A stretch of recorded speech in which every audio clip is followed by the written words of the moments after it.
বাংলাদেশ হারিয়েছে একজন বীর যোদ্ধাকে, বাংলাদেশ হারিয়েছে একজন ফাইটারকে, বাংলাদেশ হারিয়েছে একজন কমান্ডারকে, সর্বোপরি বাংলাদেশ হারিয়েছে একজন দেশপ্রেমিক, মানবতা প্রেমিক একজন মানুষকে বাংলাদেশ হারিয়েছে। যে মানুষটি বিমান দুর্ঘটনায়, যে কমান্ডারটি মারা গেছেন, উনি চাইলে নিজেকে রক্ষা করে উনি অনেকজনের মৃত্যু ডেকে আনতে পারতেন, উনি অনেকজনের উপর দিয়ে নিজের জীবনকে রক্ষা করতে পারত, কিন্তু উনি এটা করেন না।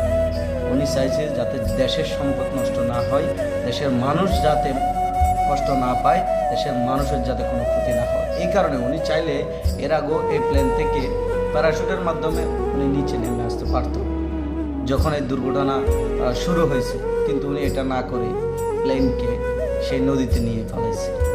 নিজের জীবনের ঝুঁকি নিয়ে মানুষকে বাঁচাতে নিজের জীবনটাকে উৎসর্গ করে দিয়েছে। আল্লাহ তাআলা যেন আমাদের সেই ফাইটারকে, আমাদের সেই কমান্ডারকে, আমাদের সেই দেশপ্রেমিক